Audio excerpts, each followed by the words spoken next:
My name is Rachel Brown, and I'm 46 years old. My husband, David, is the same age. He grew up with a silver spoon, as his father is the president of a bank. David's father, Charles Brown, the president of Brown Bank, is well known for being incredibly strict and harsh. Our marriage wasn't bad until recently. We used to go shopping together and had similar tastes, so we weren't one of those couples who constantly clashed. But then one day, David came out with this. I have a love child with my mistress, so I'm going to marry her. Actually, I never officially married you, so no need to split the assets. Now, it's time for you to leave. Seeing David so full of confidence, I burst out laughing. I couldn't stop myself. I was laughing so hard I held my stomach.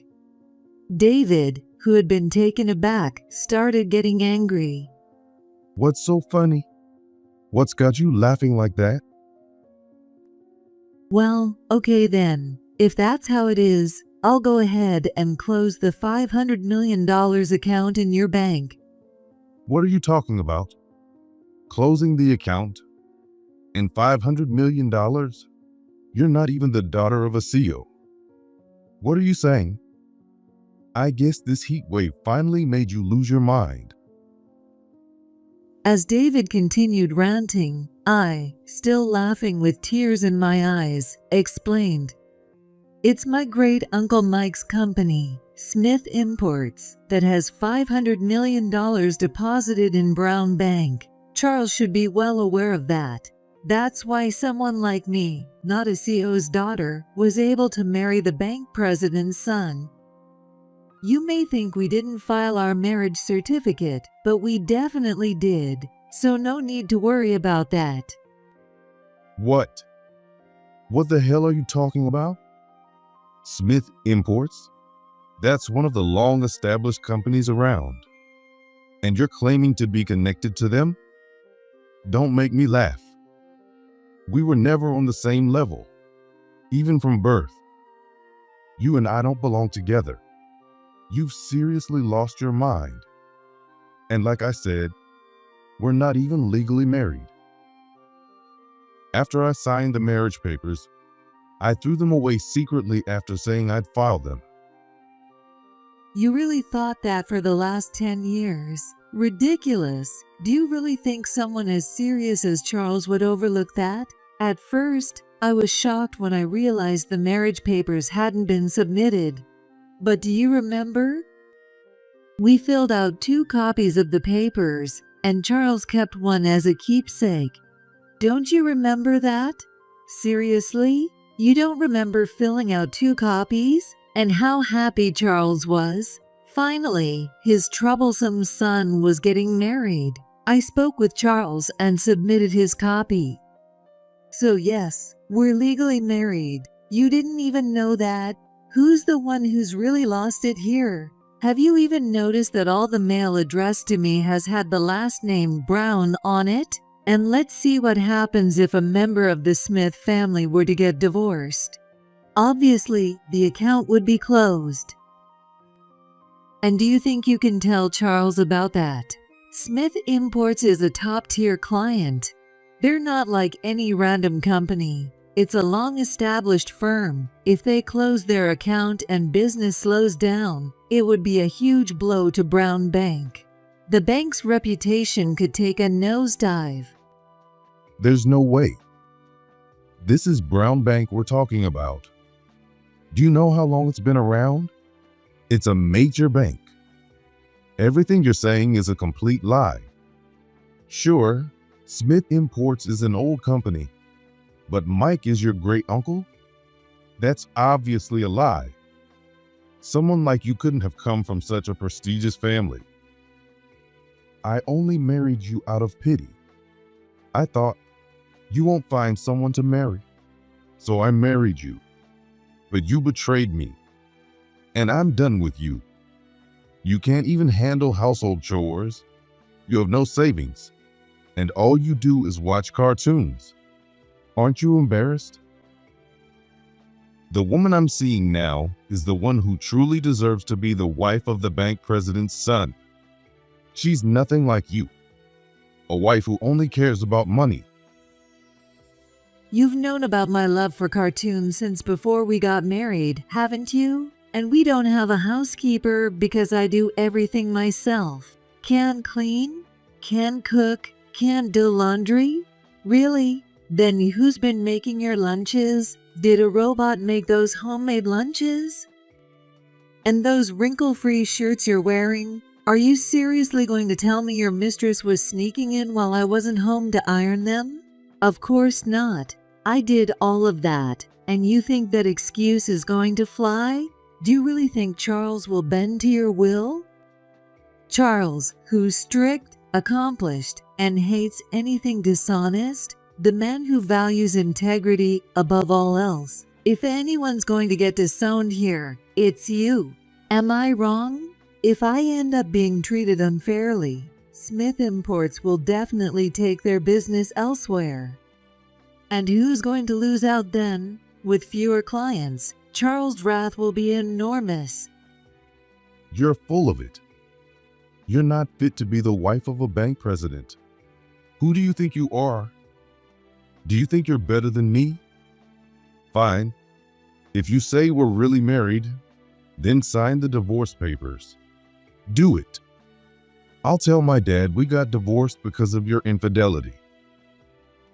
I'll say you had the affair. No one's going to believe anything you say. I'm the son of the bank president. Who's going to believe the words of an old woman like you, who has no backing whatsoever? At the very least, both Smith Imports and Charles will believe me. The doorbell rings. Maybe our argument has gotten too loud and it's bothering the neighbors. I'll get it. I left the furious David behind and walked to the front door. Yes, who is it? What? When I opened the door, there stood a woman with heavy, garish makeup and a triumphant look on her face, along with a young boy who seemed to be in elementary school. The woman tried to force her way in. I was shoved and fell to the floor. Hey, who are you? Nice to meet you, Rachel the loser. Hurry up and pack your things and get out. I can't stand to look at your pathetic excuse for makeup. It's disgusting. David, I'm here. It's Victoria, and I brought our son, Thomas. We're moving in today, right? Hey, who are these people, David? Hi, my future wife. You came. Thomas, from today, you get to live with Dad. Really? I'm glad. David, who are these people? Well, aren't you scary? Just because you lost, you start yelling? What kind of example are you setting for the kid? So scary. Hey, you plain-looking lady over there. Pack your bags and get out. My mistress and our kid are here now. The least you could do is offer a drink. Where are your manners? Let me introduce you. This is my new wife, Victoria, and my son, Thomas. He's already 8 years old. I know it's been tough on him, but once you leave, everything will be settled. So get out. I love Victoria. What am I witnessing right now? A mistress? I could have handled that. But a son? And he's 8? So it was David who had the affair and a secret child, not me. Unbelievable. How could this possibly be allowed? I was furious, but it seemed like stepping back was the best move for now. Just wait, you'll see soon enough. You're the one who's going to take a huge loss and get chewed out by Charles.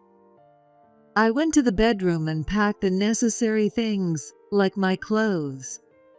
Victoria came over with a nasty smirk on her face. Oh, Rachel the loser, do you even have a place to stay tonight? You're a failure who couldn't even have children, and yet you stuck around for 10 years. Aren't you ashamed? Well, they say some people are shameless, and you must be one of them, aren't you? Even though I didn't ask, Victoria kept throwing out her insults, one after another. I realized immediately. This woman is nasty to the core. Her makeup is caked on, and her personality is just as awful. I can't understand what David sees in her. As I finished packing my things and stepped out of the house, David followed me. What? If you have something to say, I don't want to hear it.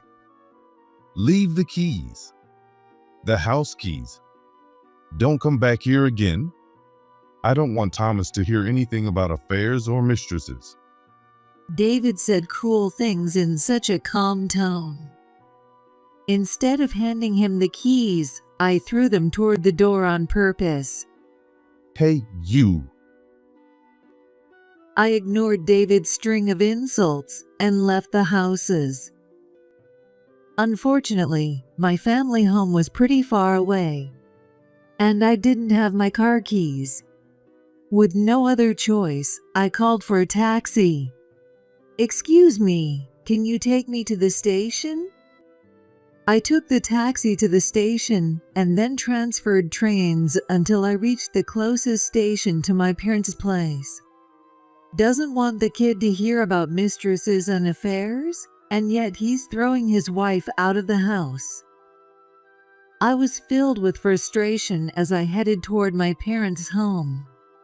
Well, I say home, but it's actually a luxury high-rise right in front of the station.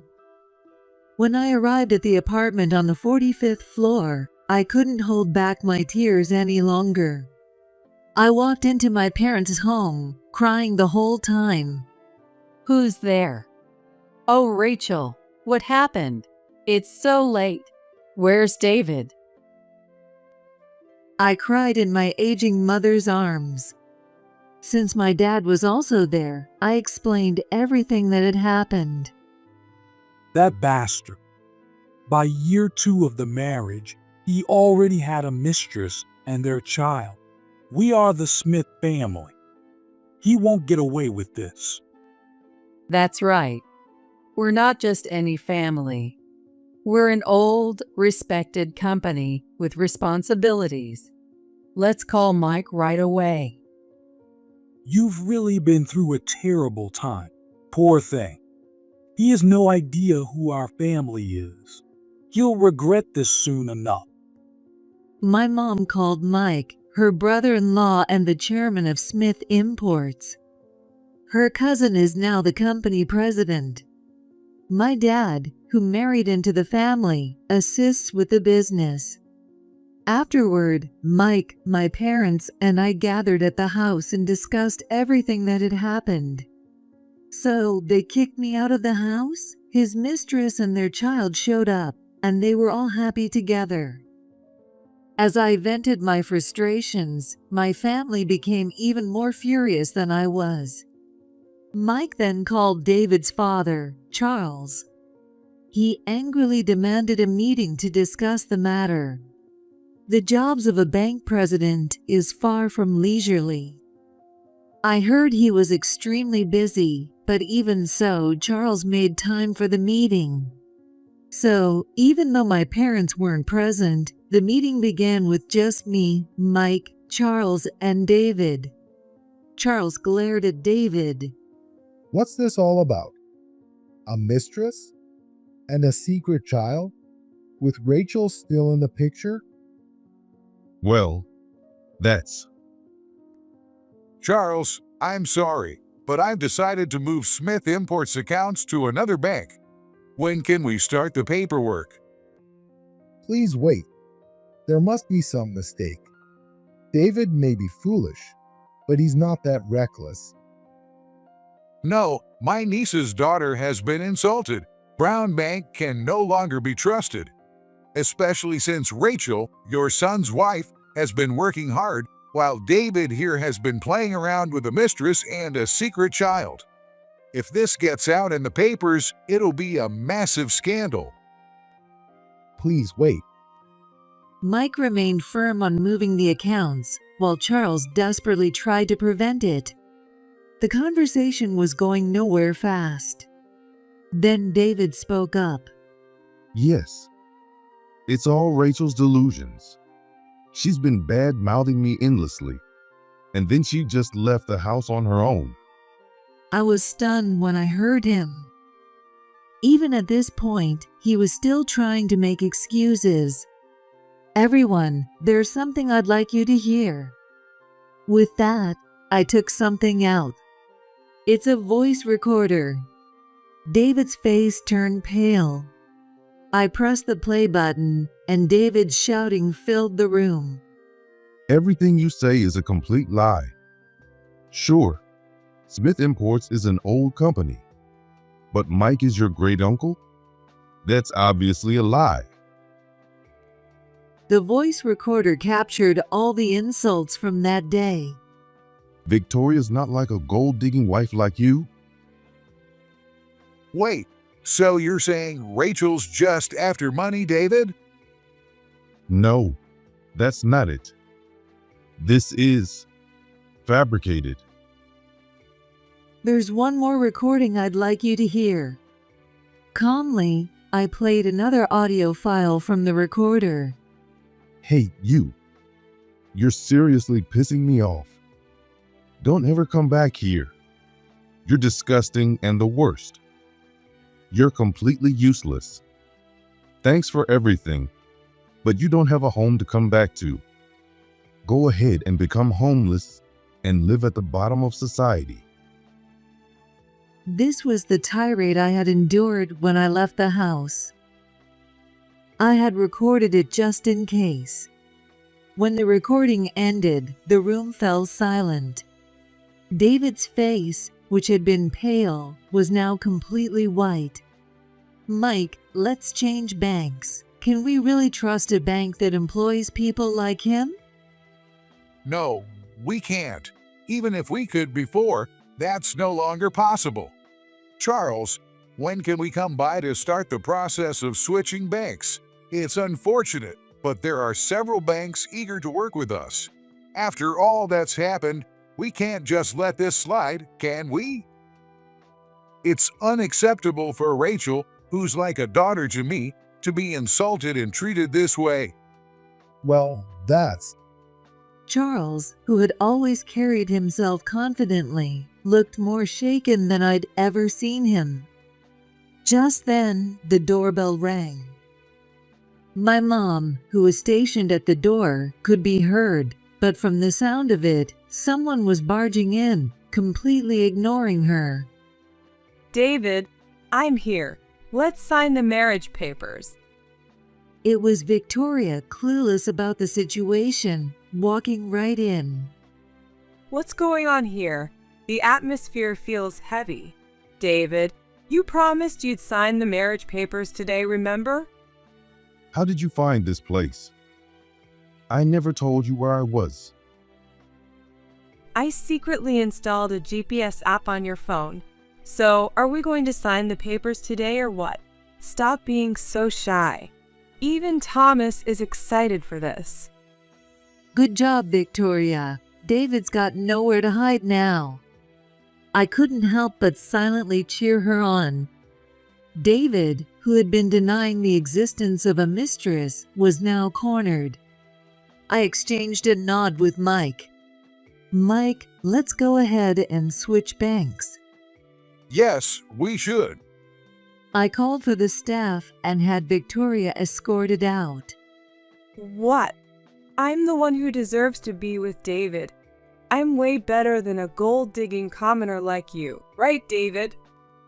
Victoria was yelling as she was forcibly removed from the house. The meeting room fell silent. No one said a word. Then Mike spoke up. I looked into that Victoria. Turns out she comes from a poor family. So, who's the real gold digger here? Our family may not have made it to the level of a conglomerate, but we've got a decent income. When he said decent, it was pure modesty. In reality, they made more money in a month than most people could even imagine. Well, instead of rushing into a divorce, why don't we give Charles a chance to handle this? We're so busy that we don't even have the bandwidth to switch banks right now. If Charles can sort things out, we'll forget about changing banks.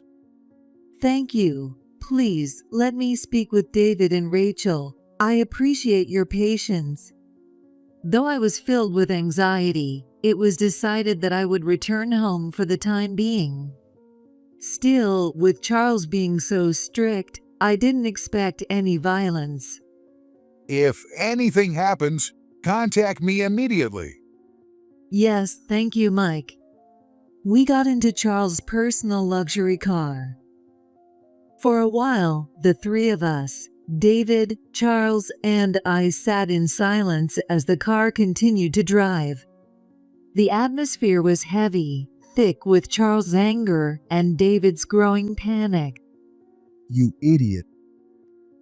Suddenly, Charles swung the cane he had been holding and attacked David. Though the car didn't slow down, Charles never lost his balance. What love for Rachel. You went and had a mistress and a secret child. You're the lowest of the low. You insulted others while ignoring your own sins. Because of you, we nearly suffered huge losses. You'd better be thankful to Rachel, you fool. Don't tell me you forgot. Did you really think Rachel's family was just a bunch of commoners? Even though they never made it to the status of a conglomerate, they still hold immense wealth. Are you trying to sever ties with a family like that? Charles kept smacking the handle of his cane against David's face while lecturing him. It was painful to watch as David took hit after hit. Even though I was the victim here, I couldn't help but feel a little sympathy for him. In the first place, you and Rachel had an arranged marriage. It was because you were well matched that this marriage even happened. What were you thinking? I knew you liked to fool around with women, but I never thought you were this terrible. Reflect on your actions, you fool. The marriage was arranged because you were a good match, and you didn't even realize it. You're a disgrace to my family. I'm removing you from your position as the next president of Brown Bank. No, you can't. What? Even I was shocked by this. David was born and raised to be the next president of Brown Bank. Losing that position would be a significant blow. But I've been trained my whole life to be the next president of Brown Bank. What other job could I possibly take? This is too much. Please don't do this. After everything you've done, what do you expect me to say? I'll appoint one of your cousins as your successor. You almost caused catastrophic damage to the company. Cool your head a little, you idiot. Charles continued to strike David repeatedly with his cane. Despite being in a moving car, Charles maintained perfect balance, standing firmly without losing his footing. Later, I stayed at the Brown household, but David was kicked out of the houses. He tried to ask me for money, but I instructed the servants Charles had assigned to block him. I divorced David and later remarried his cousin, John. From Charles' perspective, sending me back to my family would have been too risky and damaging. Afterward, John and I got along well, but I started feeling off and decided to visit a gynecologist. You're pregnant. You're about 8 weeks along. I was shocked to hear that. I had only recently remarried John. In other words, the baby I was carrying was David's child. John and I decided to tell Charles. Normally, it would be easier to claim the baby was John's, but the timing didn't match. So, I told the truth, that the baby was David's. What wonderful news. If it's David's child, that means a legitimate heir. Let's make him the future president of the bank. Charles was thrilled about his first grandchild and began sending boxes full of toys every month. To make things even more exciting, we found out the baby was a boy. Knowing he would be raised to be the bank's heir, I felt an odd pressure. My family's company, Smith Imports, continued to grow and prosper. It kept expanding, becoming more well-known and gaining recognition internationally. As we deposited more money into Brown Bank, Charles became even fonder of me. Later, I heard from an acquaintance that David had been arrested. What? Why? John and I were both shocked to hear the news. Apparently, David had still been calling himself the next president of Brown Bank, and that led to his arrest for fraud. However, thanks to Cho's influence, the scandal never made the news. Charles had used his wealth and power to suppress the story. As my belly grew, I found myself feeling increasingly joyful. Even though it wasn't his biological child, John was also excited, and every day he would lovingly rub my belly. Then one day, when I was about 8 months pregnant, something unusual happened. There are 3 servants in this house, all hired by Charles. Charles, in his kindness, hired the servants because he knew I wouldn't be able to manage the cleaning and cooking while pregnant. However, those same servants were now screaming at the entrance. John was at work, training as the future president of the bank. Wondering what was going on, I walked to the front door. What's happening? Rachel, it's, well, this woman. What the hell is going on? I was supposed to be living the easy life. Thanks to you, I'm living in poverty. I'm going to sue you. Standing there was Victoria, looking ragged and disheveled. She reeked, clearly hadn't bathed in some time, and was dressed in filthy, torn clothes. Not wanting to let her into the house, I stood my ground at the entrance. Is that the young woman who cozied up to David for his money? What do you want here? Oh, I see. You've lost, haven't you? How's David doing? You're not together anymore, are you? Well, of course, he's in prison for fraud. Do you seriously think any child would be happy going from a prestigious private school to a rundown public one? I can barely afford a pencil. You've ruined Thomas's life, you horrible, despicable thief. But after all, you were just a mistress, weren't you? My family, on the other hand, comes from Smith Imports. We're not like the commoners you're talking about. So, which one of us is the real gold digger here? It's a shame, isn't it? Maybe things could have been different if David were still around, but he's locked up for fraud, isn't he? What are you going to do now, loser? Going to turn to loan sharks to survive? I said this deliberately with a smirk. But I wasn't lying. If the parents are criminals, what do you expect? And really, you should consider taking a bath sometime. Or is that too difficult? It makes me furious to think that someone like you, who can't even bathe, who can't afford a pencil, and who can't survive without a man, almost took the family heir from us. The servants were trying to stifle their laughter. Don't laugh now. But Rachel, you're absolutely right. Yeah, she can't even buy a pencil.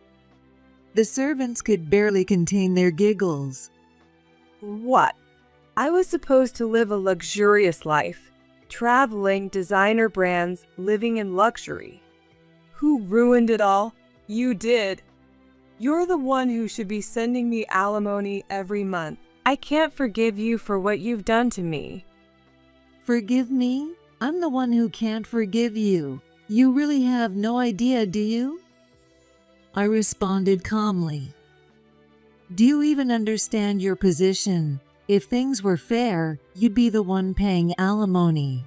The only reason you're not is that I feel sorry for your child. You don't even realize that, do you? You approached David for his money in the first place, but you come from a completely different world. Did you really think someone as ordinary and talentless as you could get married into this family, installing a GPS app on David's phone like some kind of stalker? Your head must be full of daydreams. You love luxury, but that just makes you a spendthrift. Why don't you go buy yourself another designer handbag? Damn it. I'll kill that baby you're carrying. I'll cut it out with a knife. This is all your fault. I can't stand you playing the role of some princess. I instructed one of the servants to call the police. Victoria didn't have a knife or even a box cutter, but she clearly had murderous intent. She was taken away by the police. What? I didn't do anything wrong. Why is everyone on her side? What's going to happen to Thomas if I'm arrested? Are you going to let him suffer in poverty? He's used to a life of luxury. He can't live a poor life. This is all your fault. I'll never forgive you. Victoria was arrested for making threats. It seems that Thomas, left behind, was taken into custody by Child Protective Services. This was because all of his relatives refused to take him in. It's sad he's so young, but with parents like that, what can you do? I couldn't help but think that. Later, I went to the trial for David and Victoria. Neither of them received any sympathy, and both were sentenced to prison. I've done nothing wrong. I really am the next president of the bank. I didn't deceive anyone. I was planning to pay back the money I borrowed. David said this as he was escorted out of the courtroom. David pretended to be the next president of the bank and swindled $5 million from his friends and acquaintances. Of course, he couldn't repay it, and after being sued by those he defrauded, he was sentenced to prison. As for Victoria, it turned out she had also committed theft without realizing it. Shoplifting is still shoplifting, but it seems she stole jewelry. She was caught by the staff while trying to swap the real jewels with fakes. While I can't imagine why a jewelry store would allow someone who hadn't bathed in weeks to walk in, I'm more shocked that Victoria couldn't even tell the difference between a life of luxury and a life of crime. In the end, Victoria too was escorted out screaming, "The jewels are mine. They're all mine. Why am I getting a prison sentence for just this? What about Thomas? I just wanted a normal life." Her delusional rant left me feeling exhausted. What awful people. I'm ashamed to have been associated with them, even for a moment. Despite everything, the relationship between Smith Imports and Brown Bank remains strong. We never ended up closing our accounts. Charles tried to apologize to me, but I stopped him. "No, Charles, your decisions saved the day. I'm just part of the Smith family. I didn't do anything." Thank you. I really am sorry. I later learned that a significant withdrawal of funds could have severely impacted the bank's reputation. Lower deposits also mean fewer business transactions, which would have been a major setback. Thinking back to how desperate Charles had been, I now realize just how much pressure he must have been under at the time. With both David and Victoria in prison, I gave birth to a healthy son. Charles was overjoyed. John successfully became the president of the bank, and the bank's operations are going smoothly. Eventually, I'd like to have another child with John. I want to give our son a little brother or sister. I know it will take some time. Right now, just taking care of this baby keeps me busy, but I still want to give him a sibling someday. Now that Charles has retired from being the bank president, he comes to visit almost every day, bringing toys for my baby. Charles, you're giving him too many toys. Well, just think of it as a phase. This is all I've got to enjoy right now. All right, but please make sure the toys are age appropriate. The nurse warned me about that. Got it. I'll be careful. Every day is filled with happiness. This is what true happiness feels like. And so, I found my way to a happy life.